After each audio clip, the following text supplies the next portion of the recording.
Bienvenue à l'épisode 40 de KBSF. Comme vous avez pu remarquer, on a changé de thème musical. On vous avait prévenu.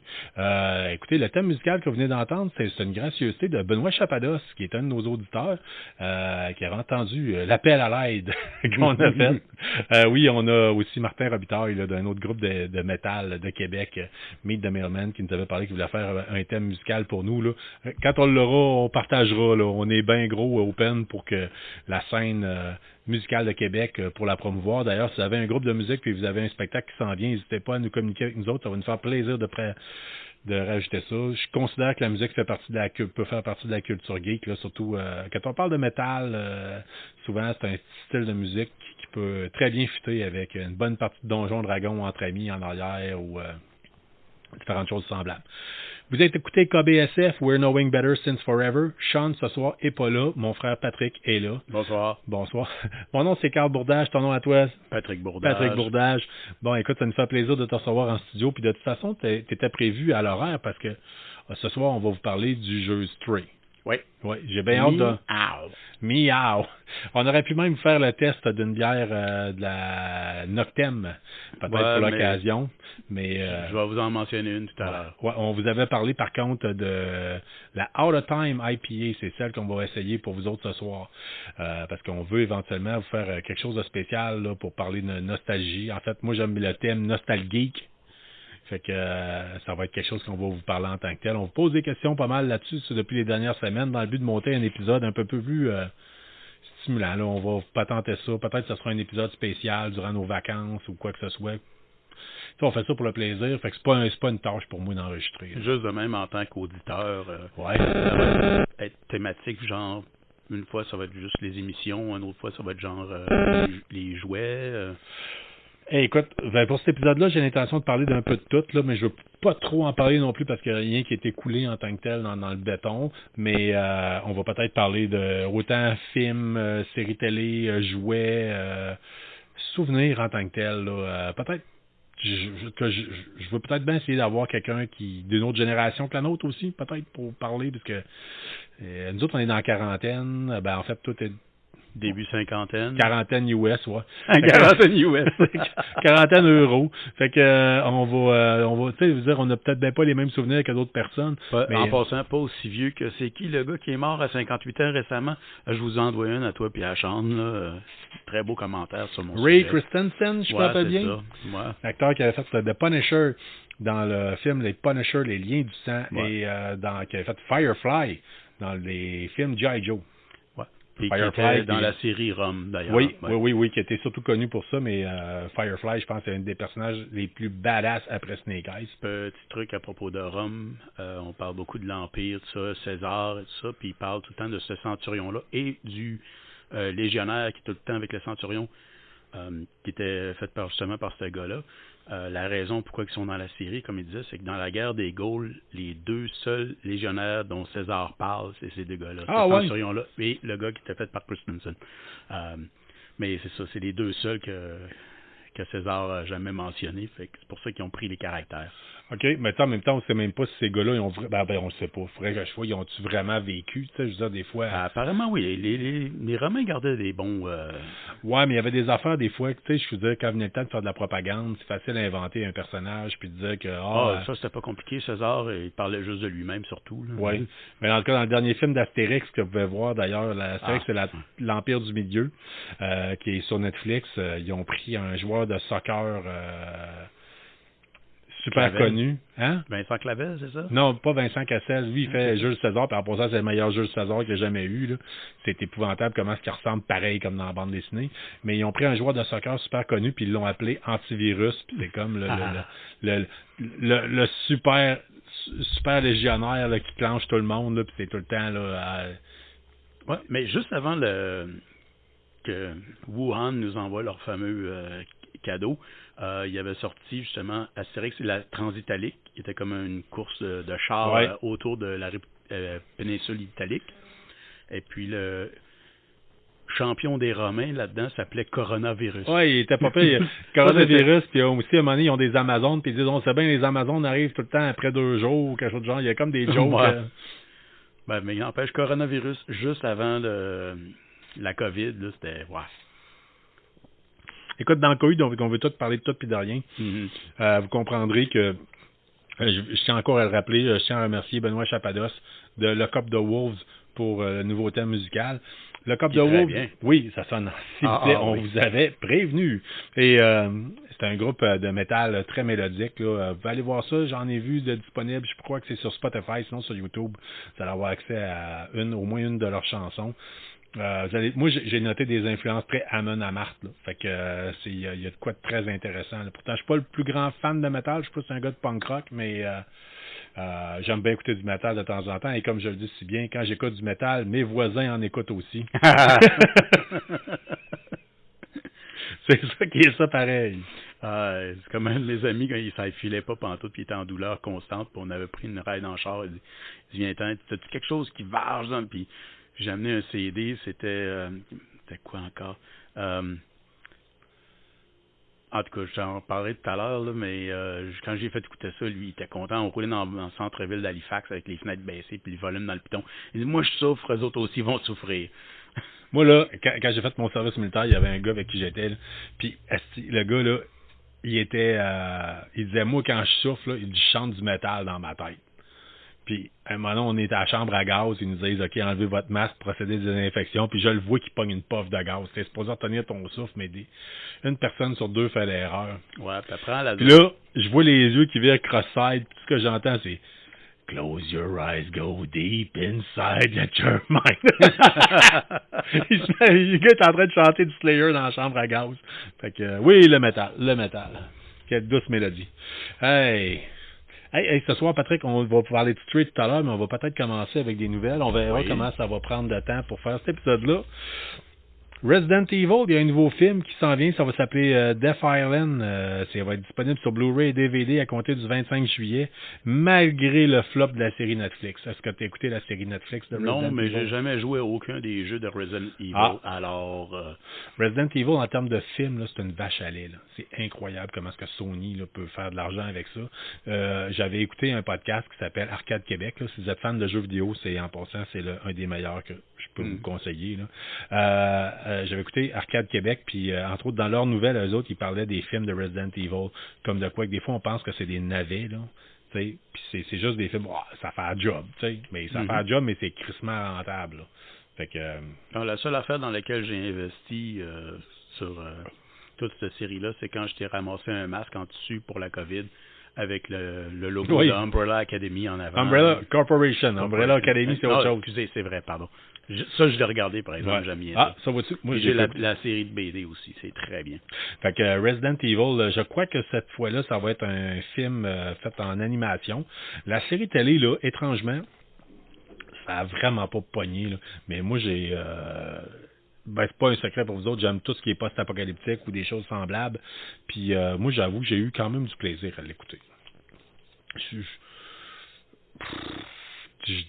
De là à dire que la note qu'ils ont donnée, la plupart des gens, c'était justifié, je suis pas sûr.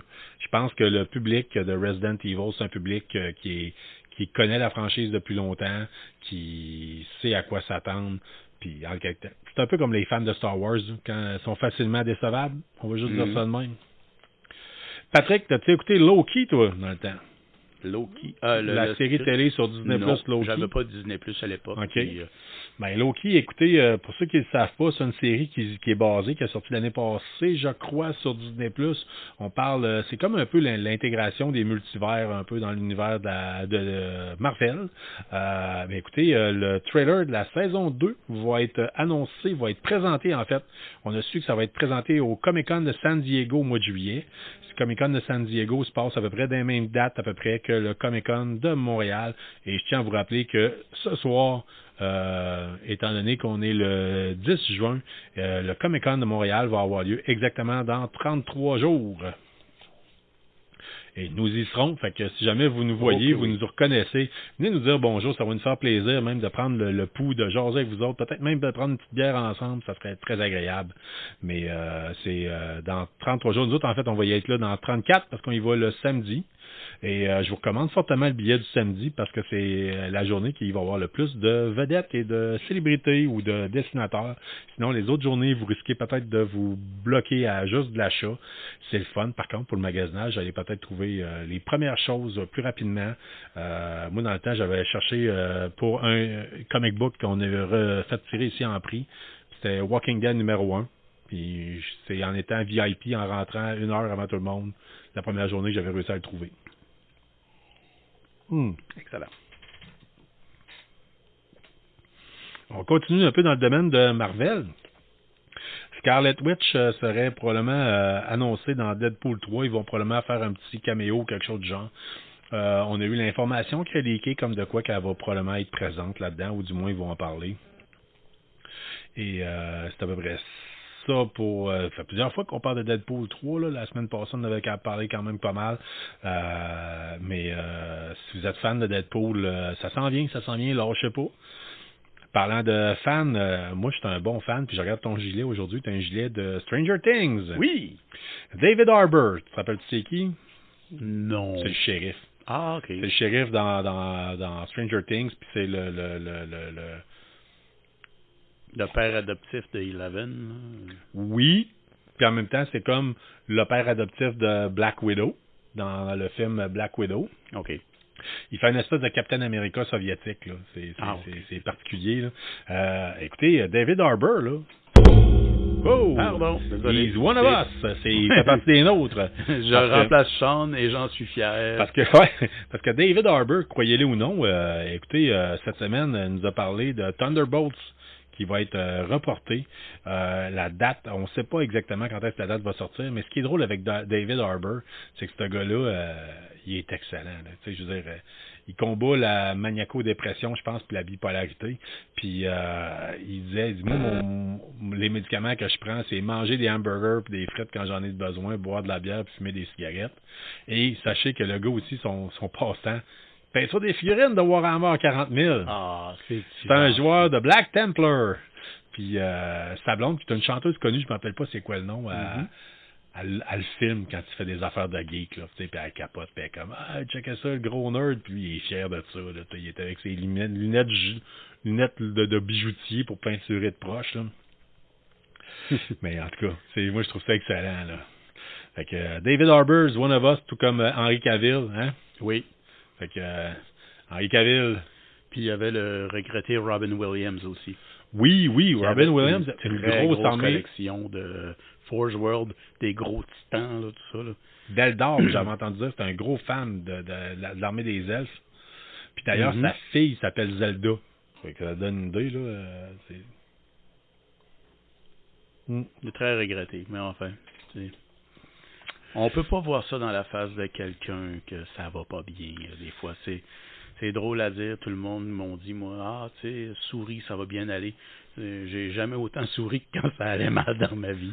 Chanter du métal dans votre tête, c'est ce que j'en retiens du service militaire. Close your eyes, go deep. De toute façon, le monde n'est pas prêt. Moi, quand le monde me demande comment ça va, des fois, je dis ça va super bien. Je suis un oiseau, je volerais dans un ventilateur. Le monde, la réaction des gens est mémorable dans ce temps-là. J'avais un chum quand j'étais jeune, t'allais le voir. Hey, bonjour, ça va bien? Non, toi. Le monde n'est pas prêt à ça, hein? Ouais. Fait que David Harbour, one of us, peint sur ses Black Templar, puis on aime ça de même. Vous allez voir, on va faire des liens. Tantôt, on revient. On va vous parler un peu de Warhammer 40 000. Si vous êtes un fan, en fait, de l'univers de Games Workshop, tout court, on a des petites news là-dessus. Marvel Studios a annoncé, en fait, moi, je vais sur une plateforme pour vous trouver des nouvelles, là, puis je trouve qu'il y a beaucoup de leaks qui sortent en tant que tel. Puis c'est normal, parce que c'est un peu comme si vous travaillez sur un gros projet, c'est sûr qu'il y a quelqu'un qui va s'échapper à son beau-frère, puis après ça, va s'échapper au concierge de son bloc, et compagnie. La meilleure manière de garder un secret, c'est de ne pas le partager. Exactement. Ou de faire la technique Empire Strikes Back. Et voilà. C'est quoi la technique Empire Strikes Back, t'en rappelles-tu? C'est la mort. Non. Écoute, en fait, là, je vais vous arriver avec une affaire qui peut être intéressante. Là. C'est que quand ils ont voulu faire le film L'Empire contre-attaque, pour être sûr qu'on sache pas le punch. Là, je vous le dis, si vous l'avez pas vu, ça sortait en 81. Là, fait que je vous vends rien. Okay? Exactement. Fait que si ça... Dans L'Empire contre-attaque, Luc, je suis ton père, la grosse babelle, le kit. Il y avait comme sorti comme... Ils ont enregistré comme 7-8 versions différentes. pour justement dire pour pas que ça puisse Faire s'ébruiter. un bluff, mélanger les cartes, brouiller les pistes. Ça a été utilisé aussi dans Walking Dead quand Negan pète au coup de batte de baseball 2 personnes. Dans bande dessinée, on le savait c'était qui. Puis comme je vous l'ai déjà dit, dans bande dessinée Walking Dead, dans la série Walking Dead, c'est pas la même affaire. Ils corrigent, ils font des choses différentes. Fait qu'on savait pas exactement lesquels allaient mourir. Comme je l'avais déjà dit, moi, ici, j'ai vu une entrevue avec le dessinateur, le réalisateur en tout cas, puis il disait que ça lui donnait l'opportunité de faire quelque chose qu'il regrettait après avoir mis la bande dessinée à corriger, mettre ça. J'aurais dû aller prendre dans cette direction-là à la place, mais là, il l'a fait avec la série télé. Ça fait que ça lui donne les deux options, puis en même temps, à vous, comme à moi, ça donne deux histoires différentes qui reviennent à peu près la même chose dans le fond. Là, mais... Ils ont fait la même affaire quand Negan, le personnage joué par Jeffrey Dean Morgan, tue du monde. Les acteurs qui ont joué dans cette journée-là disent que c'est parce que c'est une scène extrêmement chargée en termes d'émotion puis de violence non palpable. En tant que tel, la pression de savoir qui va passer au bat, c'est le cas de le dire. Là. Que Negan va passer avec son bat de baseball nommé Lucille. Les acteurs, ils disent, on a filmé à peu près la mort de chaque personne de la série cette journée-là. Puis ça a l'air que c'était épouvantable comment est-ce que c'était dur pour eux autres. Puis après ça, tout est enregistré, puis on savait pas quel allait être pris en fait. Fait que c'est la technique Empire Strikes Back. Et George Lucas, là, il a Dave Prowse. Il l'a détesté parce qu'il est décédé malheureusement. Dave Prowse, c'est le gars qui faisait Darth Vader, le personnage physique et non pas la voix. La voix est faite par James Earl Jones. Puis ce qui s'est passé, c'est qu'il y a eu une entrevue à un moment donné avec Dave Prowse, avec son gros accent écossais, puis le kit. Puis il est allé dire ouais, tu sais, quelqu'un dit as-tu des punchs à nous dire à propos de la guerre des étoiles? Ouais, c'est ça, je suis le père de Luke Skywalker. Il a pitché ça au hasard. Il savait pas. Non. Puis George Lucas a pété un gasket. Là. Ça y est, si t'as fouillé dans mes notes, puis tu le quittes. Puis à cause de ça, il a comme toujours eu une haine envers Dave Prowse, mais il était pogné avec un acteur que tu peux pas remplacer. Tu peux pas changer Darth Vader. Fait que première des choses, ils ont fait des tests de son, puis ils trouvaient déjà que la voix de Darth Vader avait juste pas d'allure parce que c'était la voix d'un gros Écossais. Là. Ouais, c'est pas exactement la même affaire quand t'entends un gars comme lui parler. Aïe! C'est... En deux. Hi, I have some Angus for you.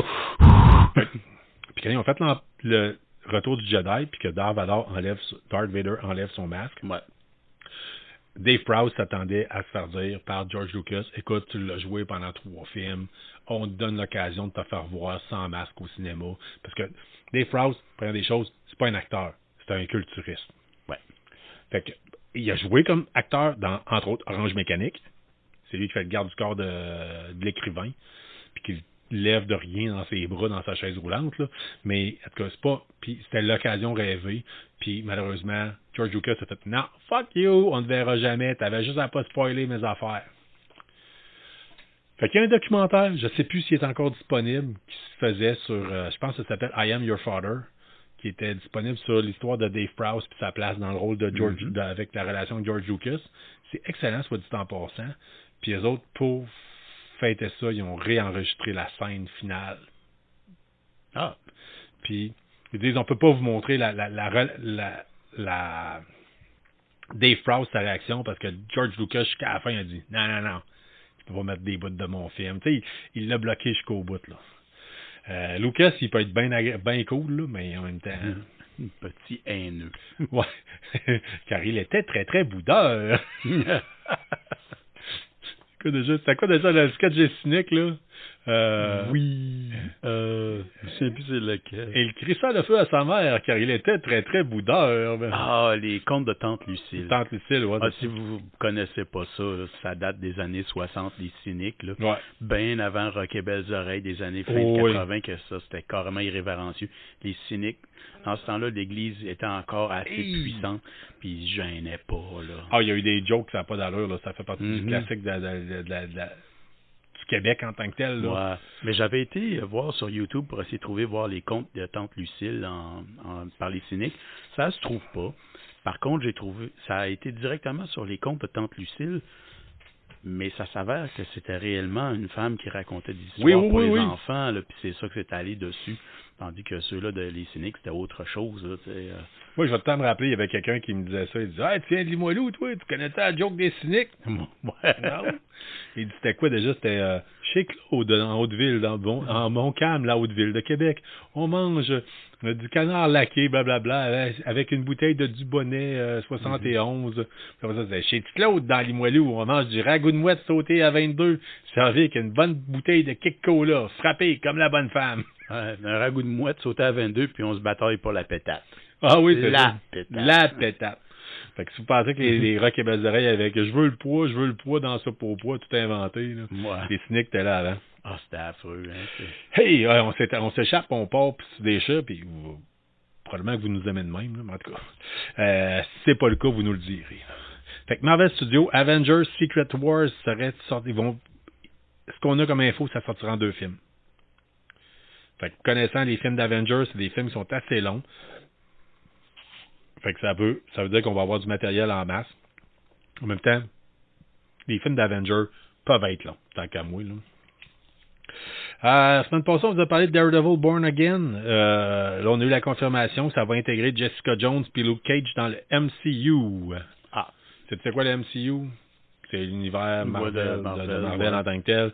Général. Mais disons que j'ai bien aimé sur Netflix Jessica Jones puis Luke Cage. Excellent. Moi, puis même les gens qui ont critiqué sur, mettons, comme je le dis des fois, sur Iron Fist, même moi, il y a des bouts qui m'énervaient dans Iron Fist, mais sachez que chaque série de la batch des Defenders a été tournée avec un style particulier. Jessica Jones, elle a un style un peu grunge, un peu Nirvana, là. C'est une vibe qu'on sent en tant que telle. Luke Cage, c'est Brooklyn, c'est Harlem. Ouais, c'est Harlem, c'est-à-dire il y a une vibe musique dedans qu'on n'a pas dans les autres. Jazz, hip-hop. Même si vous n'êtes pas fan de ce genre de musique-là, ça vaut la peine. Vous allez aimer ça. Il y a un son, il y a quelque chose de particulier. Quand on tombe dans Iron Fist, souvent, ça a été filmé ou réalisé par des gars, mettons, de Wu-Tang Clan, qui sont des tripeux de films de l'époque de quand Sean vous parlait de Black Belt Theater dernièrement, les vieux films de Kung Fu, ça a une sauce particulière, là. Tu avais parlé de Tubi TV, là, il y en a plein de ça. Ah ouais! Ouais. En tout cas, c'est le genre d'affaires. Moi, je trouve que ici, là, j'ai un projecteur, il me semble que tu projettes ça, pas de son, pendant que tu mets de la musique par-dessus quand tu fais le party, puis tu reçois des chums pour prendre une coupe de bière puis jaser, là. Ça met tout le temps une image en arrière-plan, là. Ça a un vieux style, ça a une vieille vibe. C'est tellement quétaine. C'est pas étonnant qu'ils ont réussi à faire quelque chose de bien avec comment ça s'appelait encore? Kung Pao Enter the Fist, là. Ouais. Ah, c'était tellement génial, ce film-là. Moi, je t'avais de perturber mes jeunes, là. Je pense que c'est la fin de semaine prochaine, là, je travaille, il faut que je présente un film, probablement, là, puis je les passe Kung Pao. Ils sont pas prêts pour ça. Non. À chaque fois qu'on leur montre ça, là, c'est comme, ah, mais c'est quoi le rapport, là? Ils capotent bien, ça marche pas. Fait que, en même temps, ils n'ont pas le choix, il faut qu'ils le voient. Fait que, c'est de même, ça marche. Au pire, aller sur explique un peu c'est quoi l'idée au départ, là, que... Je me suis pris des notes mardi passé pour des nouvelles, puis je vais vous avouer franchement, j'ai pas investigué davantage. Il y aurait des rumeurs pour le prochain Superman. Ça serait David Corenswet ou Pearson Foddy. Je les connais pas. Je vous tire ça, dans le fond, vous prenez l'information. Si vous êtes un fan de DC, vous êtes un fan de Superman, vous allez pouvoir fouiller là-dessus. À la limite, ça va vous allumer à savoir qu'est-ce qu'il y en a exactement, qu'est-ce qui s'en vient. Sachez, dans le fond, que c'est des choses qui sont sorties dans les rumeurs. Fait que c'est à peu près ça. Cette semaine, on était supposé avoir Sean qui était supposé nous arriver avec des nouvelles. Il est malheureusement pas là ce soir pour une raison personnelle. Mais je tiens à vous dire que demain, en fait, c'est demain matin, Xbox, si vous écoutez le samedi soir ou demain matin, à 11h du matin sur YouTube, vous devriez avoir accès à la grosse présentation comme conférence de presse sur les grosses choses qui s'en viennent pour Xbox. Ce qui en sort beaucoup, c'est qu'on devrait avoir beaucoup de Bethesda qui devrait nous parler de Starfield, le gros jeu qui ont travaillé dessus depuis je me demande, ça fait pas 15 ans là, qui sont dans le projet là, à se demander comment est-ce qu'ils organisent ça. Fait que ça devrait être pas mal ça qu'on devrait avoir. Pour le reste, j'ai entendu parler d'Halo. Il y a des choses que j'ai vues passer sur Prince of Persia, qu'il y en aura un nouveau qui s'en vient. On va voir comment ça va sortir en tant que tel. Mais ils s'attendent à ce que les spécialistes disent que probablement que Starfield serait la grosse affaire qui volerait la nouvelle. Patrick! T'es-tu un fan de lutte, Pat? L'as-tu déjà été? Pas vraiment, non. Pas vraiment. Comme j'ai dit, par contre, j'ai beaucoup aimé Boink the Clown. Là. Oui, mais c'est ça, tu nous as sorti ça une fois dans les commentaires, puis j'étais comme, de Boink the Clown. Là, ouais. Mais non, c'était quelque chose... Sean a comme fait, ouais, puis là, on a même réécouté des bouts de vieux combats, là. Ouais. C'est... les plus moi, c'est un gars qui était déguisé en clown, puis qui faisait le clown sur le stage. Généralement, il perdait ses combats, là. C'était le genre de pseudo-vilain envoyé en avant le kit. Sauf que quand il l'envoyait contre des débutants, là, il pouvait gagner. Là. C'est un faire-valoir, là, dans le fond, là. On va pas se le cacher, c'est du théâtre, puis c'était un... La lutte, c'est vrai, Patrick. Oui, c'est vrai. Bon. Mais n'empêche que quand tu le vois avec, dans certains cas, le gars, c'était un professionnel, veut pas, là. Mais en tout cas, c'était quand même comique parce qu'il était là, puis il y a eu même à un certain moment donné un épisode où le Père Noël était venu sur le stage avec sa grosse poche, puis il ouvre son sac, puis c'est un nain qui est déguisé comme lui là-dedans, puis en tout cas, ils l'ont appelé Bink the Clown, puis en tout cas, c'était fou, là. Ils en ont fait des niaiseries avec ce personnage-là, mais n'empêche qu'il y avait du talent, il était capable de faire ses moves comme du monde, le gars. Écoute, moi, il y a une légende de la lutte qui est morte. La raison pourquoi je vous en parle cette semaine, qu'on se parle de lutte, c'est parce qu'il y a une légende de la lutte qui est morte cette semaine. Le Iron Sheik est décédé, né en 1942, fait que 81 ans, là, repose en paix, là. C'était un personnage que j'ai détesté tout le long de ma jeunesse quand j'écoutais la lutte très jeune. C'était souvent en mix avec le russe, là. Les deux étaient ensemble. Oui, c'était tout... C'est lui qui avait la prise du chameau. Hein. Oui. La Cobra Clutch, c'est ça? C'était Sergeant Slaughter qui l'avait. Cobra Clutch, c'est Sergeant Slaughter. La Slaughter. prise du chameau, c'est le Sheik. Ouais. La Camel, comment ça s'appelle déjà? En tout cas, si vous êtes fan, vous le savez, là, mais en tant que tel, là, le gars de Iron Sheik est décédé cette semaine. J'ai pas les raisons en tant que tel de la mort. Rendu à 81 ans, tu trébuches la troisième corde, puis c'est fini. Ouais, après moi, tu fais plus de souplesse arrière puis de DDT, là, fait que, mais ça peut être bien des affaires. Puis c'est quand même surprenant, parce que la plupart des lutteurs décèdent en très bas âge, là, à cette heure. Ouais, à cause de la drogue, dans bien des cas. Oh oui. Ben, j'ai un de nos auditeurs, là, Yann Sconelli, là, qui nous disait, à un moment donné, il dit, chez eux, il y a un autographe d'un lutteur, je sais pas c'est lequel, qui a, Hey Yann, nice to meet you. Une semaine après, tu fais ses enfants. Ah bon? Tu sais, c'est vraiment... Quand je regarde, je suis comme content d'avoir l'autographe, mais je suis comme... Ouais. C'est la même petit fret. On parlait de Comic-Con tantôt, Comic-Con de Montréal. Écoutez, il y a des nouveaux noms qui sont sortis cette semaine. Si vous êtes un fan de Star Trek, puis on l'avait déjà dit, Smallville, c'est votre année. Vous n'avez pas le choix. Là. Si t'es un fan de Smallville, vous avez jamais fait un Comic-Con, faut que tu prennes l'autobus, faut que tu regardes, là, à moins, comme ils disent dans les Simpsons, si vous voyez pas le Comic-Con cette année de Montréal, puis vous êtes un fan de Smallville, c'est parce que vous êtes mort ou en prison, et si vous êtes en prison, évadez-vous. Et voilà. En tout cas, sauf que cette semaine, il y a été des acteurs, il y a des vedettes qui ont été rajoutées.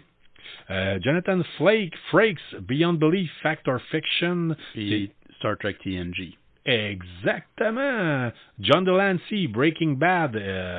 Et aussi, c'est lui qui fait la voix de... Il fait aussi Q dans Star Trek TNG. Mais il était ici à Québec il y a 2 ans. Ouais, un an et demi, là. Ouais, en tout cas. Oui, je l'ai rencontré brièvement. Le gars avait passé un petit peu de temps, il s'était fait filmer justement en selfie en se promenant dans Québec avant le Comic-Con parce qu'il aime ça. Sympathique, le gars. Je pense qu'il était déjà venu quand on l'avait ici, rencontré. Puis, ouais, très, très bien correct. Il parlait avec ses fans, tout le kit, puis... ouais, il t'avait demandé tu fais quoi dans la vie. Ouais, puis blablabla. Bon, ça va bien, puis il signait ça, puis tu sais, merci, passe une belle journée. Next. C'est un petit peu ça, là, mais en même temps, c'est parce que, écoute, tout le monde qui sont en arrière de toi aussi veulent y aller. Là. Il n'y a pas juste toi. Là. On n'est quand même pas pour se comporter comme des petits vieux en train de scratcher leur billet de loterie à l'épicerie là, quand il y a plein de monde en arrière. Là. Mais quand vous êtes à Québec puis vous parlez anglais là, avec des vedettes, là, oh yeah. Vous avez plus de chances de jaser pendant un petit bout, on va se le dire. Pourquoi qu'ils fournissent tout le temps du monde qui sont bilingues? très bien, Ouais. qui peuvent vous aider si vous voulez absolument leur parler. Aucun problème. Ces gens-là sont qualifiés, là, sont très bons pour traduire. Mais même là... C'est lui qui fait la voix du grand méchant aussi dans My Little Pony. Là, je vois Je suis venir tout de pas suite. un fan. Ouais, c'est ça. Je vous vois venir tout de suite, là. Vous allez dire, Chris Carl, comment ça fait que tu connais My Little Pony? J'ai eu un jeune, il y a plusieurs années. Quand je vous ai parlé d'autisme la dernière fois, puis je disais que des fois, il y avait des intérêts particuliers chez les autistes. Chez certains autistes, je devrais dire. Celui que j'avais, un jeune que j'ai eu au travail, c'était un gros fan de My Little Pony. Puis il capotait sur le personnage, je pense que c'est Discord ou quelque chose de genre, c'est un nom qui ressemble à ça. Puis il capotait, là, John Delancey, puis lui, il avait accroché sur le fait la voix. Fait que ce gars-là, quand on l'a rencontré de vive voix, c'est le cas de le dire, j'aurais pas été impressionné seulement par le timbre en tant que tel de voix de ce gars-là, là. Mais on voit que c'est comme des gens qui sont habitués de faire des voix ou peuvent être des barytons là, dans toutes les séries télé et tout le kit. Là. Mais ça m'avait pas autant impressionné, mettons, qu'un gars comme Malcolm McDowell. Là. Malcolm McDowell. Oui, c'est quelque chose. Là. Si vous ne le savez pas, Malcolm McDowell, c'est le gars qui a fait Alex dans Orange Mécanique.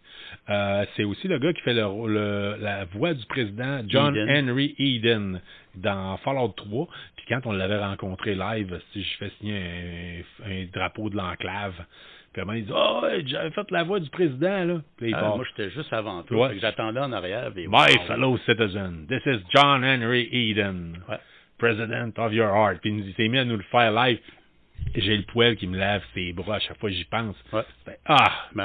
Mon amie Anne-Marie, à qui j'étais là-bas, j'avais amené un CD de la soundtrack, justement, de l'Orange Mécanique pour y faire signer par lui. Là, puis, lui, il était content de voir le CD.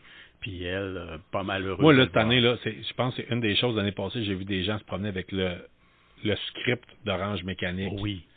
Imprimé, puis c'était signé, puis il le vendait, puis tu peux le faire signer. Mais lui, il y avait une grande table. Là, d'habitude, on a fait genre de 5 pieds carrés avec plein de photos. Là.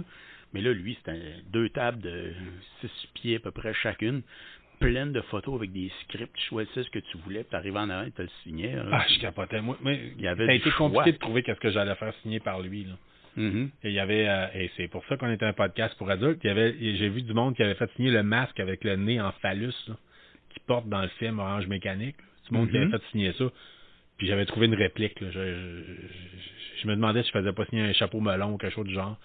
J'étais allé en tant que fan de Fallout pour le drapeau, puis je le regrette pas. Né en forme de phallus, quand tout le monde te demande « What the fuck is that? » Fuck knows. I don't...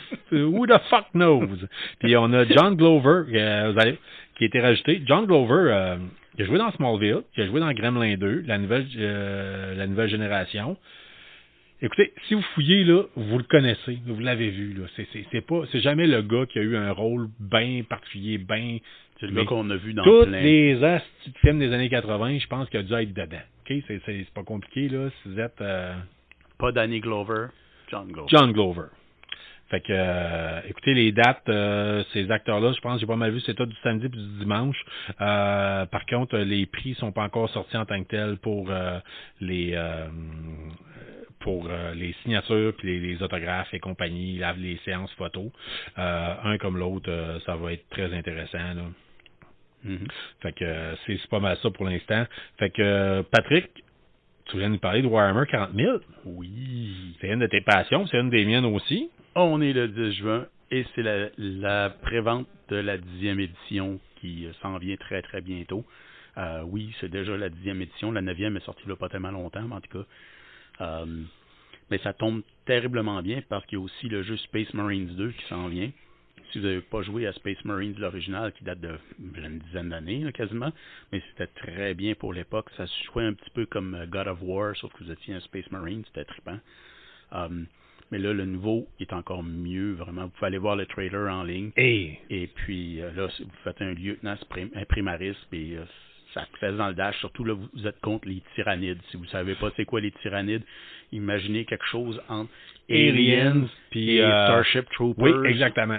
Puis ça s'en vient, c'est une nuée de bébites qui s'en viennent, tous les styles avec des variantes pour chaque combat qu'ils ont besoin.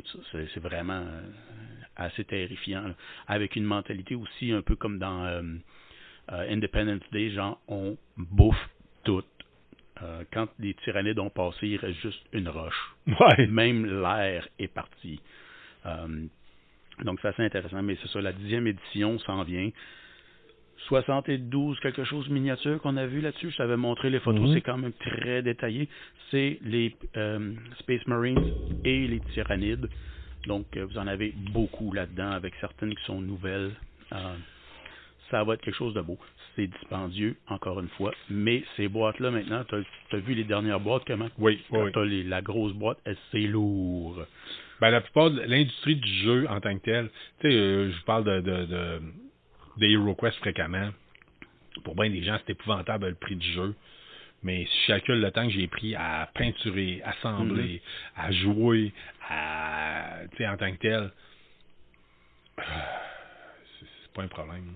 Tu sais, je veux dire, non. sauf que 72 miniatures, quand ça se rajoute dans le Pile of Shame, oui, il y a du stock en masse. Par contre, à chaque édition, ça a tout été des Marines. Fait que si vous venez avec les années, vous avez une grosse armée. Les Space Marines, en général, ça se peinture quand même assez bien, même pour un débutant. Vous pouvez avoir quelque chose comme les tyrannides qui peuvent sembler un petit peu plus complexes, mais il y a quand même beaucoup de vidéos que vous pouvez voir en ligne qui vous expliquent comment peinturer ceci, cela, speed paint ou puis contraste ou autre, des peintures très très rapides. Et puis, comme la plupart vont vous dire, il y en a un que j'aime beaucoup, c'est How I Paint Things, que ça s'appelle. Puis lui, bon, c'est filmé de proche, puis il vous montre qu'est-ce qu'il fait, c'est bien beau. Mais après ça, quand il dit, bon, il dit maintenant, il dit, je veux voir de quoi que ça a l'air, qu'est-ce qu'il fait, c'est roum, il étend son bras, puis il tient la miniature à bout de bras devant lui, il dit, ça, c'est la distance que je juge mes miniatures. Il dit, si ça paraît bien comme ça, parce que c'est ça que vous allez voir sur la table, c'est très bien. Si votre opposant, comme il dit, la personne contre qui vous jouez dit, elles sont pas assez belles, puis qu'il y en a 90 de ça sur la table, il n'y a pas les priorités à la bonne place. Moi, donc, là, je suis peinturé pour vous amuser. C'est ça. J'étais un gars qui, moi, quand je jouais à Warhammer 40 000, il fallait que l'armée de l'autre gars soit peinturée. Sinon, je voyais ça comme un affront à l'époque, là. Puis, tu sais, souvent, je me disais, regarde, mets au moins 2 ou 3 couleurs, là, tu sais. Ah oui, mais d'ailleurs, pour les tournois, ils demandent 3 couleurs en plus. Je pense que c'est pas terrible. Surtout dans le cas de comme les Space Marines, qui ont généralement une couleur massive qui ressort. Dans le cas des Blood Angels rouges, dans le cas des Ultramarines ça se vend des primers de couleurs. Des primers de couleurs, c'est parfait. Moi, là, je pourrais vous montrer mon armée de Dark Angel. Elle est shootée à canette verte. Un wash là-dessus, un léger dry brush, puis après ça, c'est les petits détails, une couple de petits détails, puis ça se fait. Puis à ce temps, avec les contrastes, ah oui, ça se fait vraiment bien. C'est épouvantable comment vous pouvez sauver du temps. Là. J'en ai peinture. Là, je parle pas à travers mon chapeau, là, j'en peinture en calvaire des figurines. Puis honnêtement, là, mon but c'est tout le temps de en faire rapidement. Là. Fait que il y a des affaires des fois, là. Puis la peinture contraste, des choses semblables, ça a révolutionné ma vie. Là. Moi, je mélangeais avec d'autres choses. Je suis pas aussi rapide que toi. Puis... ouais. Il y a été un temps où j'avais même pas de pile of shame. Tout était peinturé au fur et à mesure. Même je peinturais les armées de mes amis parce que je trouvais ça que... Ouais, tu veux jouer contre moi? Ouais, passe-moi tes figurines, toutes tes peinturées, dis ça à samedi.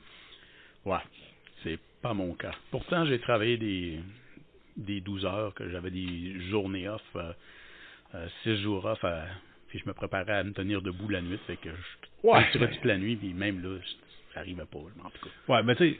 C'est ça. Fait que la nouvelle édition de Warhammer 40 000, t'as-tu une date quand est-ce que ça sort à peu près? C'est déjà en précommande, c'est ça? Oui, ça commence les précommandes aujourd'hui. 300 quelques dollars en tout cas, là, mais vous en avez beaucoup là-dedans.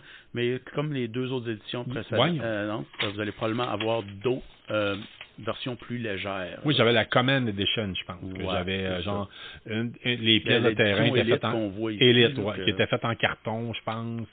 J'avais pas les tubes, j'avais les tuyaux, j'avais par contre plus de stock, là, les motos. Moins de stock, mais l'essentiel est là. Puis, les règlements, puis le gros des affaires. Fait que ça, je trouvais que c'est une édition vraie à une centaine de dollars. Je trouvais que c'était cool. De toute façon, tu payes pas pour une armée nécessairement.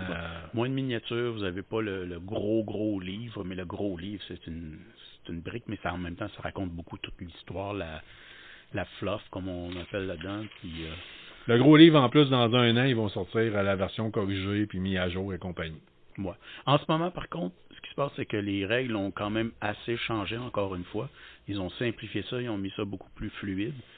Et puis, il y a bien des gens qui ont dit, ouais, mais là, on a acheté tous ces maudits codex-là, puis ils valent quoi maintenant? Peut-être pas grand-chose. Mais gardez-les quand même, parce qu'il y a toujours quand même tout l'historique derrière qui est le fun à savoir, le artwork, et ainsi de suite. Mais il y a aussi que, moi, j'ai pas mal tous les codex depuis la 2e édition, donc je m'en fous, là. J'aime ça malgré tout. Mais là, ils vont faire des data slates qui vont expliquer toutes les armées, là. Ça va tout venir, ça va être gratuit pour télécharger.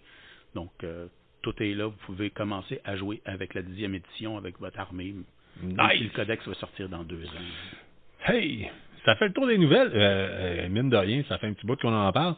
Mais la semaine passée, on tombe à la question de la semaine. La semaine passée, on vous a demandé quel est votre plus beau souvenir de geek à l'adolescence. Shannon Rose nous parle de quand elle jouait à Spy vs. Spy contre son frère Sean Feeney, que vous connaissez tous. Yann Connelly l'achat de sa première Xbox en 2001 avec son père. Philippe Branco jouait à Star Wars RPG dans le sous-sol avec ses chums. Nick Cournoyer, lui, nous parle du jeu Blood sorti en 1997. C'est pas la première fois qu'il m'en parle ou qu'il nous met les commentaires concernant Blood. J'avais jamais connu ça. Remarquez, en 97, 97, je trahis mon âge. Je commençais mon service militaire. Puis avec une de mes premières payes, je me suis acheté un PlayStation 1. Puis il a sorti quelque chose qui s'appelle Metal Gear Solid. Puis c'était fini. Metal Gear Solid puis Resident Evil 1, là, puis c'était bonsoir. Fait que Christophe Renaud, des soirées, des nuits complètes sur Minecraft en LAN avec des amis au primaire. Des nuits. En LAN. Ronald Roberge, Astéroïde sur Atari. Ben Chapados, Révélation. Un ami nous donne Somewhere in Time d'Iron Maiden et Justice for All de Metallica à l'été 88. C'est le début d'une grande aventure sur le chemin du heavy metal pour lui. Fait qu'effectivement, ça donne bien. Nous autres, on aime bien ça qui trippe metal. Ça nous a fait un nouveau thème musical. Ouais. Mais oui, mais Ben Chapados, j'aurais cru que tu aurais sorti de quoi concernant Star Wars, te connaissant, mais tu nous parles de ça dans le fond. Jean-Michel Basilico, Blasté Cantina Band sur Pine Avenue à côté du campus de sport de McGill en attendant que mon meilleur ami sorte de sa game de football. Tout le monde me regardait comme je venais de la planète Mars, car oui, il y a 30 ans, croyez-le ou non, Star Wars n'était pas aussi populaire qu'aujourd'hui. On tient à souligner d'ailleurs que Jean-Michel Basilico, je crois que dans la région de Portneuf, il ouvre un restaurant sous peu. Fait que si vous passez par le coin, n'hésitez pas à aller faire un tour, ou en tout cas, vous vérifierez ça.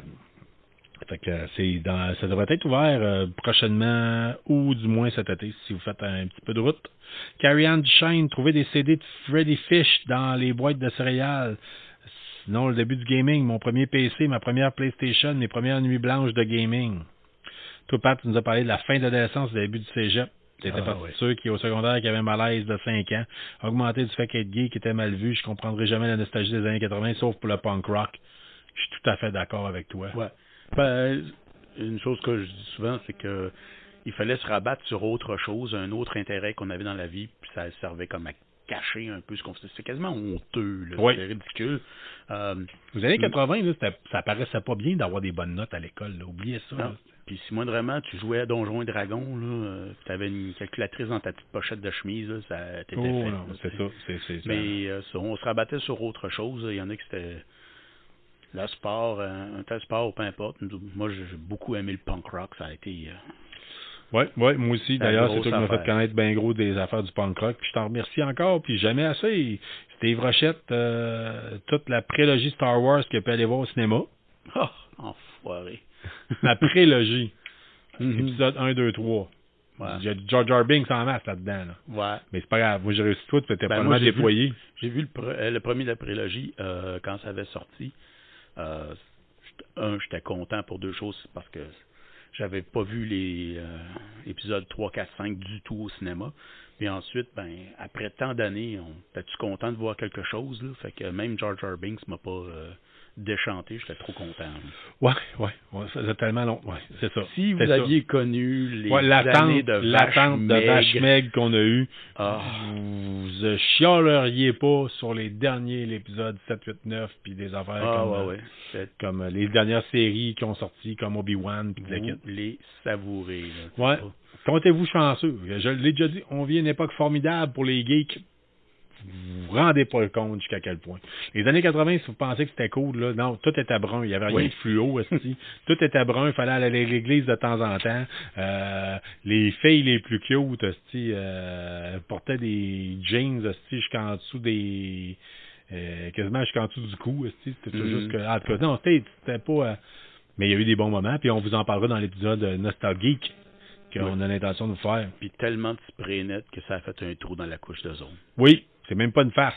c'est pire, c'est même pas une farce. Mathieu Chabot, OK, il nous a nommé, en fait, Steve Rochette, on en a parlé. Mathieu Chabot, il a marqué jouer à Delta Force 1 dans le coin du Palladium à l'arcade d'ordinateur. Ça, c'était Dream City. Delta Force, là, t'avais-tu essayé ça un peu, toi, dans le temps? Je sais c'est quoi, là, mais j'ai pas joué. C'était un jeu sur PC, là, puis honnêtement, là, moi avec, là, j'ai trippé, là, comme c'est même pas possible. Delta Force, le premier, oui, je l'avais, je l'ai joué, oui. Il y en a eu plusieurs, là, mais les 1, 2, là, c'était les meilleurs de la gang.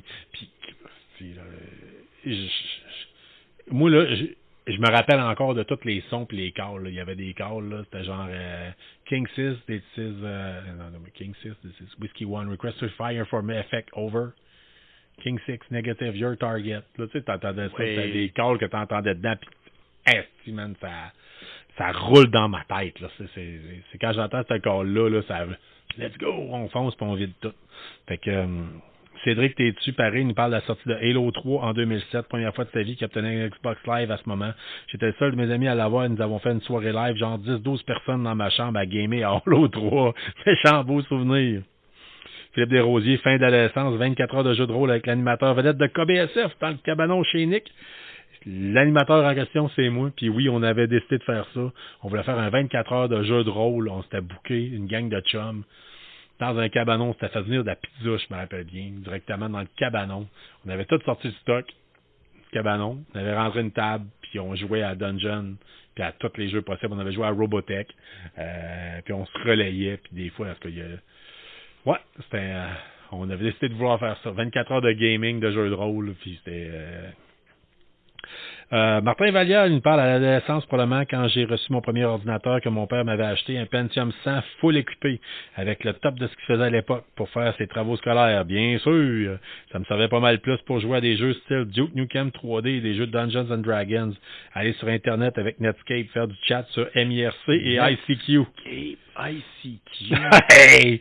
Passer des nuits à downloader des noms pour des ROM pour émulateurs de Nintendo et des épisodes de Dragon Ball. Avec un modem 56K, fallait être patient, on avait du fun. Ouais.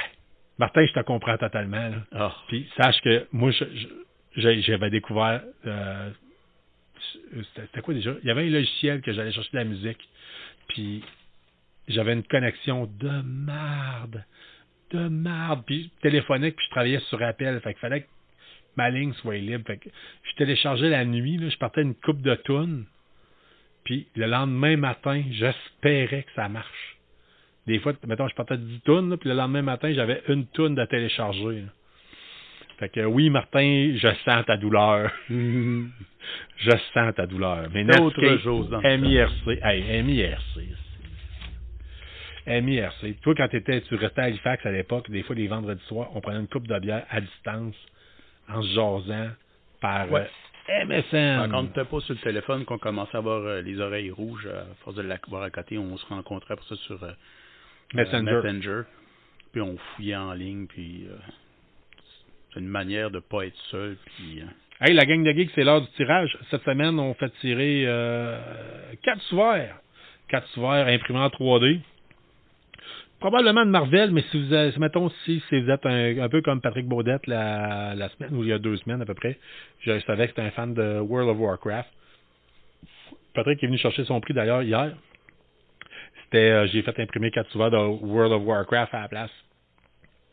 Fait que tout dépendant comment je vous connais, si vous êtes un fan, mettons, de Star Wars fini, ben ça se peut que je change ça pour vous faire imprimer de quoi de Star Wars, ou ben ça peut prendre un certain délai. Fait qu'on fait tirer ça. Pat, je te laisse tirer le dé de la victoire pour savoir qui... Non, si ça tombe à terre, ça compte pas. Ça compte pas, il faut que ça tombe sur le couvert. Sur la table. Attention pour ne pas y trop rien accrocher. lance les sites, on tire un des 12. D'ailleurs, ah non, il vient encore de ton... Il est vivant, celui-là. Oui, t'as un petit peu. Non, t'as un peu. On y va, là. On fait du faux direct, là. Et voilà, numéro 4, Carrie-Anne Duchesne, c'est toi notre gagnante cette semaine. Ça va me faire plaisir de t'apporter ça. Carrie-Anne est une collègue de travail, fait que Kat, je vais la contacter puis je vais regarder exactement ce qu'elle veut en tant que telle. La connaissant, elle, je pense que c'est plus une fan de Batman, je pense. Fait que, mais en tout cas, on regardera, puis j'apporterai au Pirelli directement, puis tu choisiras Carrie-Anne, 4 ouverts que tu veux bien avoir. Fait que félicitations, tu es notre gagnante de cette semaine. N'hésite pas à partager, par contre, le podcast si tu connais quelqu'un qui pourrait être intéressé. Fait que Carrie-Anne, on te remercie énormément de nous écouter puis de nous supporter. Fait que c'est rentable, ça t'a permis de gagner un petit prix. C'est pas grand-chose, mais c'est quand même... quelque chose qu'on a imprimé pas mal les derniers temps. Là, fait que, ça vient du fond du cœur. C'était à côté dans la glacière. Là. Yep! Patrick, je vois que tu as encore de la bière. Moi, il faut que j'aille m'en chercher une éventuellement. Parce que on va faire la test tantôt de la Out of Time IPA. Mais pour l'instant, ce que je vais faire avant d'arrêter tout ça, j'aimerais ça t'entendre parler de Stray. Es-tu capable de m'en parler un peu? Oui, très certainement. Donc, Stray, c'est un jeu qui est sorti l'été dernier. Donc, ça fait presque 1 an. Moi, j'attendais de l'avoir sur un CD à la place pour quelques raisons magiques. Il me reste plus vraiment d'espace sur le disque dur de mon PlayStation. Donc, j'ai acheté ça. C'était très intéressant. C'était attendu. C'était supposé être livré avant 2022. Il y a eu des délais. On ne sait pas trop pourquoi. Enfin, c'est un jeu qui est plutôt relaxant, comme on a vu. C'est un jeu plus un mystère à élucider. Ce qui est plaisant, c'est, et ce pourquoi que c'était tellement un attrait, c'est que vous jouez un chat. Oui. Et bon, vous commencez au début, vous êtes dans une ville abandonnée, en haut, il y a un petit peu d'eau, de la verdure, tout ça. Vous êtes avec vos 3 frères et sœurs, puis bon, vous apprenez un petit peu la tutoriel, comment vous déplacer avec eux autres, comment interagir avec, boire de l'eau, faire vos griffes, sauter, puis blablabla. Puis quand vous partez avec eux autres, ce qui se passe, vous êtes probablement en train de chasser ou de se promener, puis vous tombez dans un trou, vous êtes séparés de votre famille, vous vous ramassez dans une ville souterraine abandonnée, où ça le semble. Et puis vous voyez finalement comme des lumières qui disent Help me, puis Follow me, suis-moi. Follow me, avec un signe d'une face de chat. Il y a des caméras qui semblent vous suivre avec des flèches, puis vous suivez ça, vous vous ramassez éventuellement. Plus vous approchez, finalement, vous voyez comme des espèces de petites bébites qui ressemblent à des gros sticks qui finalement vont vous courir après. Ceux-là, vous allez savoir plus tard, c'est les Zerk. C'est le gros ennemi là-dedans. Vous foncez pour aller vous réfugier dans une maison, ce que la personne vous attend, celle qui vous envoie les signaux de la suivre. C'est comme un robot que son entité est prise dans un ordinateur. Vous réussissez à le libérer avec ce que lui vous demande. Sincèrement, à ce point-là, c'est pas très très facile de savoir. Je vous dirais, c'est le genre de jeu qui est le fun à avoir avec le Wikia à côté pour vous aider à vous diriger. Parce que sinon, tu peux rester bloqué puis ça vaut la peine d'aller fouiller dans ça. Mettez ça sur pause, allez voir c'est quoi qu'il faut faire. Le but, c'est d'avoir du plaisir quand même. Exactement, c'est un jeu qui est très plaisant. Parce que vous vous promenez d'un bord puis de l'autre, puis on garoche des affaires par terre. C'est trippant. Ouais, ils ont vraiment... Si vous êtes un fan de chat, là, ils ont vraiment pris le temps de faire des regarder. Tu disais, je pense qu'il y en avait beaucoup dans le studio. Oui, dans le studio, on avait regardé pas mal apparemment. Ils les ont vus bouger, ils ont vu comment est-ce qu'ils interagissaient. C'est très intéressant à ce niveau-là. C'est pas un jeu que le rythme est rapide. Non, c'est mollo, c'est relax. Moi, ça me faisait penser beaucoup, comme je disais, dans les années 90, il y avait la série Myst. Oui. C'était des jeux que, sincèrement, je m'ennuie de ce genre de jeu-là. Ça avait été très populaire. C'est pas du kill them all, whatever, là. C'est d'élucider un mystère. Il y en a encore des jeux de ce genre-là, c'est juste qu'il faut prendre le temps de fouiller puis les trouver. Ouais. On dirait que c'est pas popularisé tant que ça. C'est vraiment kill them all. C'est intéressant de tuer du monde, là, mais c'est aussi illégal en passant. Oui, c'est ça, mais c'est souvent, comme je te dis, il y en a. Il y a eu des jeux, mettons, Portal, différentes affaires que j'ai jamais essayé en tant que tel. C'est vrai que ça, c'est un qui est très très populaire apparemment, mais... N'empêche, c'est ça, là, vous jouez un petit chat, puis vous prenez un bar, puis l'autre. Les commandes, comme tu as vu, sont extrêmement faciles. Fucking instinctif. OK, on va se le dire, là. C'est très simple. Puis il y a une chose que j'aime, moi, le chat fait comme du parcours tout le long. Là, il se promène, puis il interagit dans l'environnement. Puis moi, là, on va s'entendre, il peut pas mourir de tomber. Tu sais, vous avancez, mettons, sur un H-beam qui est tenu dans les airs, vous arrivez au bout, vous faites X, il saute sur l'autre d'après, vous n'êtes pas obligé de vous enligner. Puis ça n'a pas besoin d'être parfait, ça joue vraiment avec l'agilité naturelle d'un chat. Donc, un chat se lance pas dans le vide. Vous sautez d'un bord puis de l'autre, là, c'est tellement facile. Là, puis, les plus moins, c'est quoi les deux pitons qu'il faut utiliser? X puis triangle. X pour sauter, des affaires comme ça, vraiment. Et triangle pour interagir avec certaines choses. Le rond à droite, c'est pour miauler. Ouais. R2, L2, c'est les pattes. Ouais, c'est pour quand vous griffez. Vous arrivez sur un tapis ou sur une porte, si vous voulez que la porte ouvre, vous pèsez sur le triangle quand vous arrivez là. Puis après ça, c'est L2, R2, puis vous allez en drummant là-dessus, puis ça va faire vos griffes ou demander à ouvrir la porte. Donc, c'est vraiment ça. Vous promenez, vous vous rendez compte que les humains ont disparu de là. Il y a comme des robots qui sont là, puis eux autres, il y en a quelques-uns qui parlent de remonter à la surface, mais en tout cas, ils savent pas trop. J'ai pas fini le jeu, là, autant vous le dire tout de suite. Mais vous prenez d'un bord puis de l'autre, puis ils vous demandent de les aider. Parce que vous, votre mission, c'est de remonter en haut. Puis les autres, c'est votre meilleure chance pour vous de remonter en haut et retrouver votre famille. Donc, c'est ça. Là, les robots, par contre, vous regardent et vous disent tout le temps, ouais, mais là, toi, tu devrais aller faire ça parce que tu es rapide puis tu es petit. Parce que les Zurks vont nous manger, nous autres. Donc, quand vous promenez, les Zurks peuvent vous bouffer. Vous pouvez crever quand même assez vite avec eux autres. Ouais, la seule chose, c'est que vous êtes très rapide par rapport à eux autres. Mais un petit peu plus, juste assez pour garder les distances. Donc, si le jeu, c'est les faire courir pour rien, là, puis garder des distances, vous pouvez sauter sur des affaires que les autres ne sont pas capables, et ainsi de suite. Là. Donc, si vous manquez votre chance la première fois, réessayez encore et encore, puis finalement, vous allez le trouver. C'est un petit peu tannant quand vous voyez votre petit matou se faire manger, là, mais en tout cas...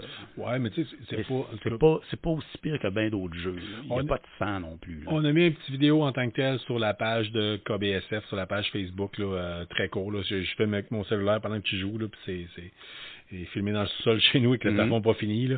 En tout cas, ça va peut-être vous permettre de voir en tant que tel. Moi, j'ai trouvé ça très apaisant comme jeu, très différent. Des fois, on dit think outside the box, de penser différemment. C'est pas le jeu typique que vous êtes habitué de jouer.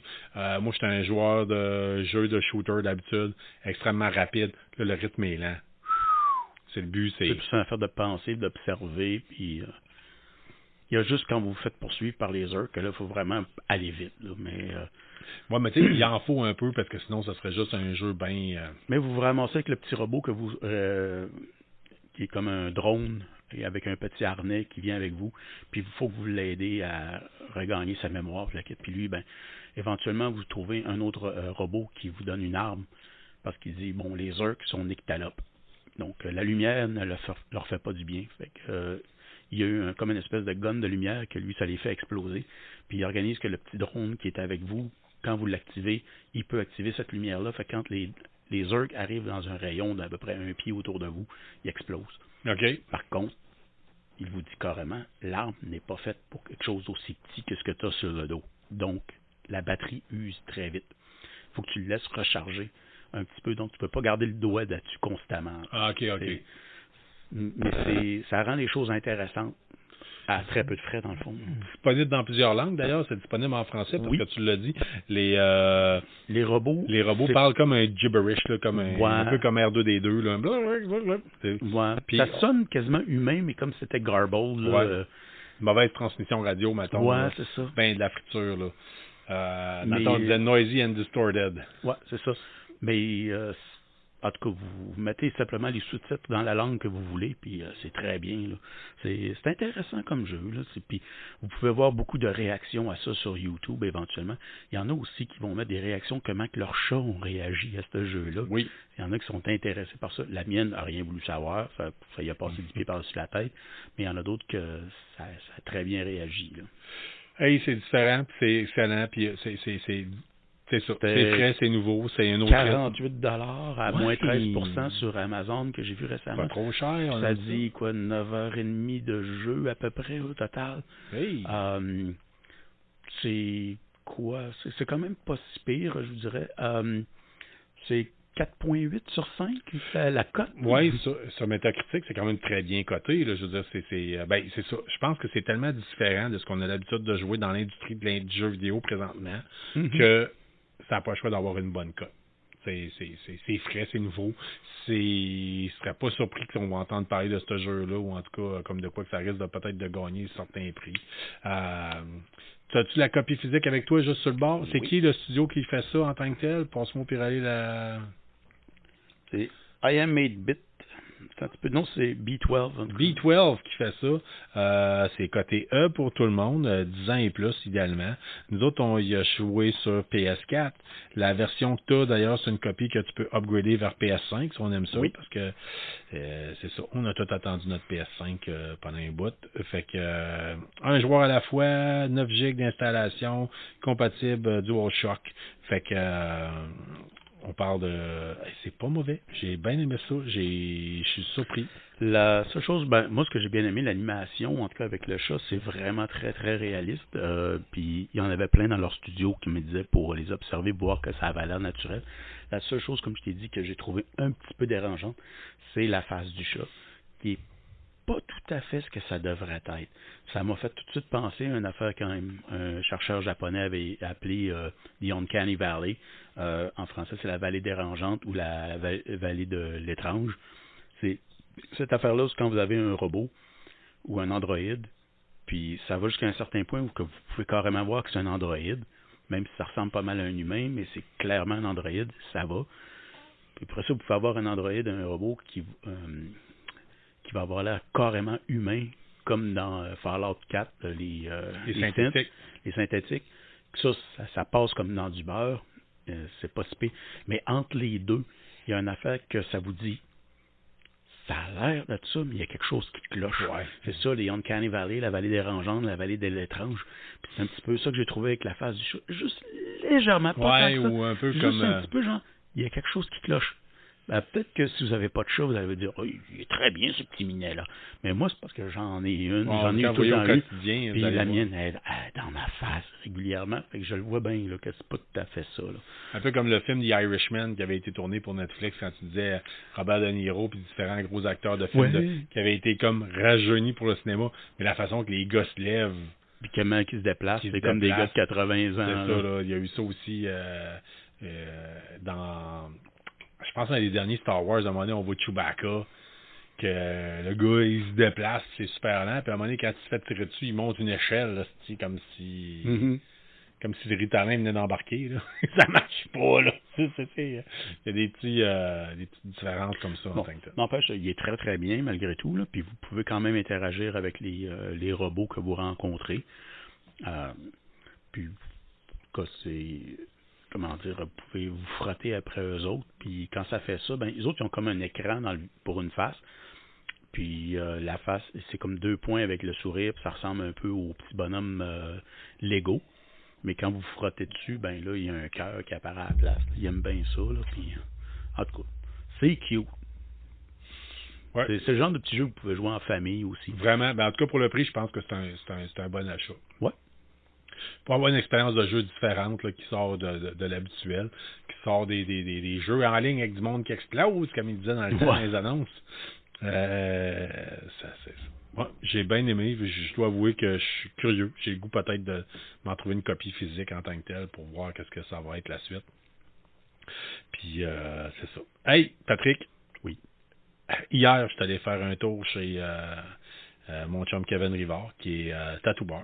C'est un tripeux de bande dessinée, majoritairement sur Batman, Marvel, puis en tout cas, fait que là, je suis allé le voir pour me faire rajouter un tatouage. Ça tatoué de quoi de Star Wars? Jar Jar Binks! Non, je suis pas de même. Mais là, je suis dû pour laver mon tatou, puis je suis dû pour aller chercher aussi la bière de la semaine.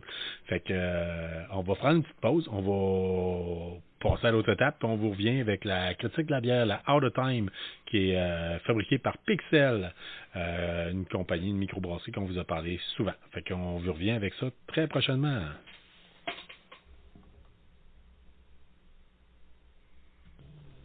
Yappers, on est de retour avec vous autres.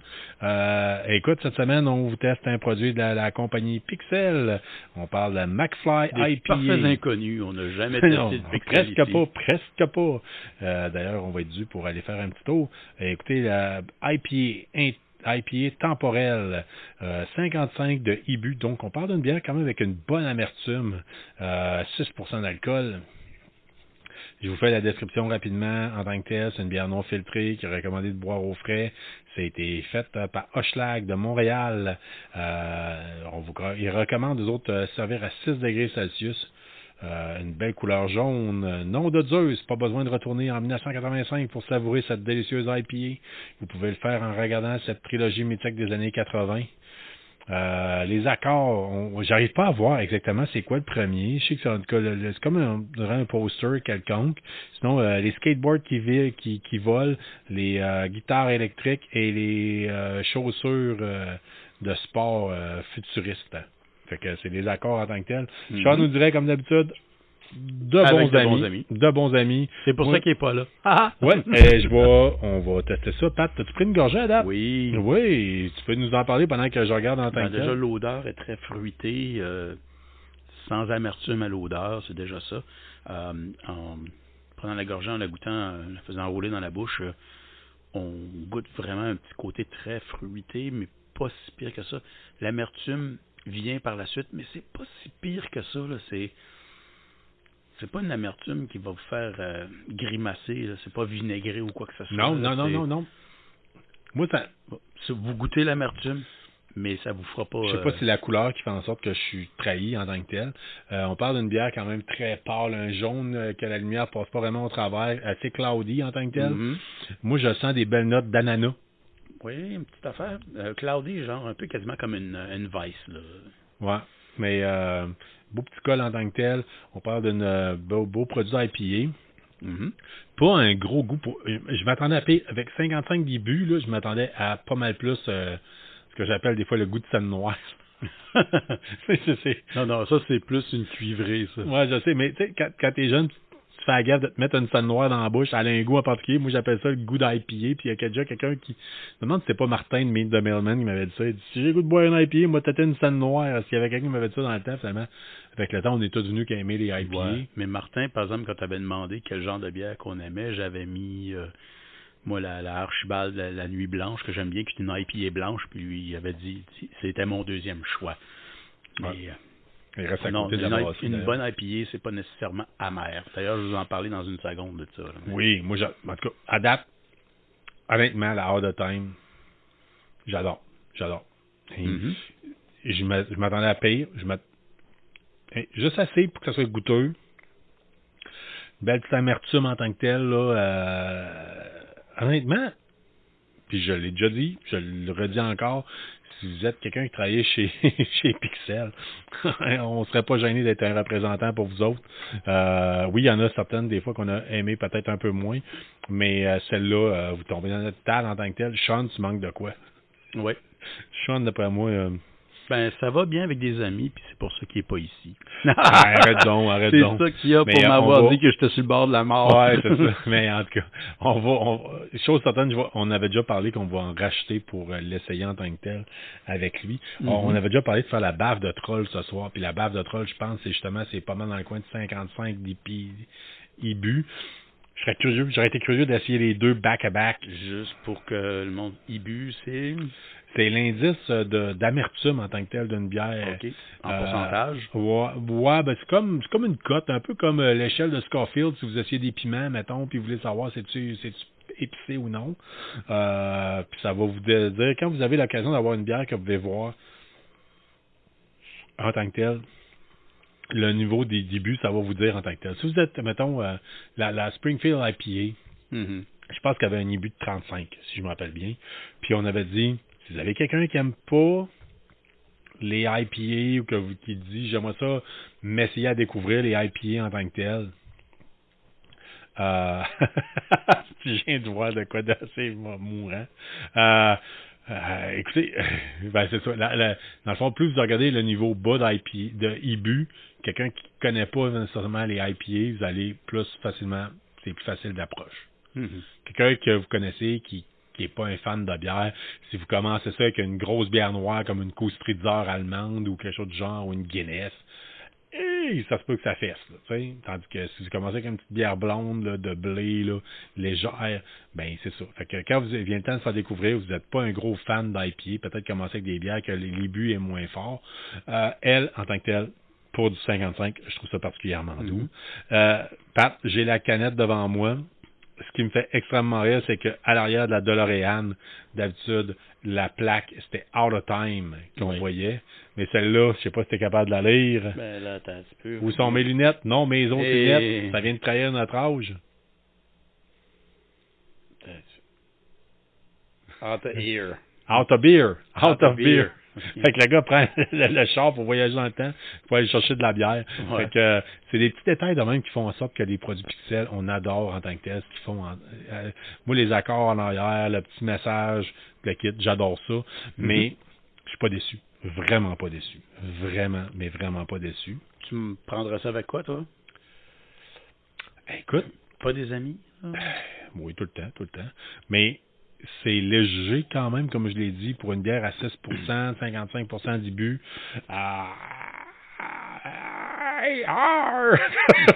J'arrête de sonner comme tes Écossais de tantôt. Mais non, mais écoute, un barbecue dehors, une petite fin de semaine au chalet en tant que tel, une petite bière tranquille, un feu. Tel quel pour relaxer, oui. Ouais. Moi, la première affaire qui m'est venue en tête, c'est poisson blanc. Ouais. Plutôt que du vin blanc, ou même quelque chose de porc ou de poitrine de poulet, une viande blanche réellement, avec genre sauce à l'estragon ou aux herbes là, pour aller avec. Là. Si ça irait bien avec du vin blanc, je dirais essayez-le d'abord. Puis si vous pensez que ça pourrait remplacer du vin blanc pour... moi, pourquoi pas? Le petit guanana, là, c'est quoi? Des tacos al pastor. Les al pastor, c'est une façon de préparer les tacos en tant que tel au Mexique. C'est un style particulier d'une certaine région. Ça a plus un goût d'ananas. Fait que moi, souvent, je le fais. Je crois que la vraie façon de le faire, c'est avec de l'âne. Là. Mais ici, de l'âne, ça se trouve pas chez... T'en vends-tu de l'âne quand tu travailles en boucherie? Oui, c'est vrai, j'étais bouché. Ouais. De l'âne, non. Par contre, il faut aller chez Maxi puis trouver dans les affaires de congelés, ils ont des cubes de chèvre. Ah, c'est trop. Moi, je le fais avec du porc dans ce temps. Je le fais avec du filet de porc. Fait que je coupe mon filet de porc, je le fais mariner à la al pastor, puis ça a un petit goût d'ananas un peu plus. Ouais. Puis, je dois t'avouer, ça vient chercher. Porc, mais je te dirais, du filet de porc, comme récemment, j'ai trouvé 2 filets de porc pour vraiment pas cher, là, mais toujours une belle affaire quand vous avez ça. C'est un beau morceau de viande. Sinon, le bout de côte, qui est le faux filet de porc, c'est magnifique. Garochez-vous là-dessus. Il y a du gras dedans, c'est 2 tons un petit peu de viande, mais c'est parce que c'est vraiment juteux puis tendre. Ça fait honte au filet mignon. Donc oui, ça c'est la rubrique du boucher. Ouais, la rubrique du boucher. Mais oui, gênez-vous pas là-dessus. Là. Au pire, allez, ben, on vous enverra une photo là, de quoi ça a l'air. Mais en tout cas, en tant que tel, je dois avouer, un beau produit encore une fois de la part de Pixel. Très intéressant. Écoute, plus ça va, plus on les découvre, plus on les apprécie. Fait que on tient à remercier encore la microbrasserie Pixel et le monde des bières qui m'a conseillé cette bière-là en tant que telle, majoritairement pour le look, mais je dois avouer que ça tombe pas mal dans mes cordes. La thématique geek aussi. Oui, vraiment. Ben, tu sais, écoute, moi, je suis allé au monde des bières, j'ai dit au gars, hey, salut, je fais un podcast, on fait de la culture, puis les gens, sur la culture geek, puis les gens veulent qu'on fasse des critiques de bière, puis il m'est arrivé avec ça. Il dit, écoute, faut que je te fasse découvrir Pixel. Fait que je suis sorti de là avec une boîte complète. Là. J'avais quasiment un échantillon de chaque. Là. Puis il y en a que j'ai pas connu. Sean, il a acheté la Evil Dead Brown. Oh! Il y a différentes. On a encore une coupe en cachette là, qui attendent. Là. Puis on a encore une coupe de conneries de bière. Après ça, on verra. On prend une pause de ça. Parce qu'à un moment donné, je peux pas. Mais on est chanceux, on vit au Québec. C'est que c'est le monde. C'est magique. La Belgique, l'Amérique du Nord. C'est épouvantable. Tantôt, quand je vous ai dit, on vit une époque formidable, il faut se le dire. On vit dans un lieu où c'est que des microbrasseries en veut ça, en veut là. Où c'est qu'on ose, on boit pas juste de la Budweiser. C'est Je connais plus vraiment de monde qui achète de la bleue, moi, puis de la Bud, puis des affaires comme ça, là, c'est... Faut que tu sois cassé sur un crise de temps, là. Ouais. Généralement, tu vas savoir, ils achètent de la Pabst Blue Ribbon, là, mais en tout cas, si c'est ça que vous buvez, j'ai rien contre ça, là, mais en tout cas. Ben, tu sais, mais ça dépend aussi. C'est une façon aussi, ça dépend de comment est-ce que tu consommes. Si le but, c'est de consommer de la quantité, ben, je pense que peut-être que... Mais, on est chanceux de vivre au Québec avec des belles sélections, des beaux choix, puis surtout disponibles en dépanneur. Hein. Ouais. Si vous restez en Puis Ontario, on a des vous dépanneurs savez... qui sont bien organisés. L'Impact sur la 4e avenue, le Monde des bières sur Marine Incarnation, c'est ça, sur le coin de Hamel, c'est ça? Oui. Puis d'autres endroits comme ça. Chaloux, hein, qui est à l'Intermarché, pas à l'Intermarché, mais au Grand Marché de Québec. Marché, entre autres, oui. À côté d'ici.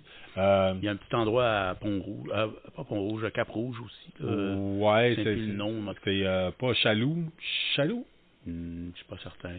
Ouais, je pense en tout cas, il y a de plus en plus d'endroits comme ça qui ont plus que 200 sortes de bières. À portée de flèche, 400, à portée de flèche du studio de KBSF, on a un bon vieux dépanneur qui a beaucoup de choix aussi. Oui. Fait que, on est chanceux là-dessus. Fait que, hey, écoute, c'est rendu la fin de la mission. On est KBSF. Petite affaire avant que je quitte. Parce que j'avais fait ça quand j'avais acheté Stray pour commencer. Puis je t'avais laissé savoir à propos de ça, justement. J'avais pris une belle petite photo, je te l'ai envoyée. J'avais acheté 4 bières de la brasserie Noctem de Québec. Noctem qui ont des logos qui ressemblent énormément à ceux-là de Stray avec des chats. Là-dessus, j'avais ramassé 4 bières différentes. 3 de la série Oscar. Oscar, c'est un chat qui a vraiment existé durant la Deuxième Guerre mondiale. Oui. Il a commencé sa carrière sur le KMS Bismarck. Oui. Un des gros maudits battleships de la Deuxième Guerre allemand qui a terrorisé les Alliés. En tout cas, c'est terrible. On l'a coulé. On l'a coulé. Il y avait 1400 personnes à bord, puis il n'y en a pas grand monde qui ont survécu. Mais Oscar a survécu. Il a été rescapé. Il switchait de side, là. Il s'est ramassé sur un navire après ça britannique, le HMS Cossack, qui a été coulé lui avec. Il a été rescapé. Il s'est ramassé sur le HMS Ark Royal, qui a été coulé. Il a été rescapé de ça aussi. Ensuite, ils ont dit, bon, ben regarde, ils l'ont surnommé Unsinkable Sam, Sam l'insubmersible. Ouais. Puis ils l'ont mis à la retraite avec une job dans un port britannique. Puis il a coulé la fin de ses jours là-bas. N'empêche, puis j'ai ramassé les 3 bières. La première, je vais vous le dire tout de suite, la KMS Bismarck, c'était ma préférée, à 7%, une IPA. Fruité aux agrumes et sans amertume. C'est ça, je trouvais quand même assez... On parlait des IPA qui ont des amertumes, pas nécessairement. Celle-là, on n'en avait pas. C'était vraiment très, très, très fruité. C'est fantastique. La HMS Cossack, 7% IPA, un petit peu moins fruité. Les arômes et goûts d'agrumes remplacés par un léger goût de pêche. À peine perceptible, juste pour dire.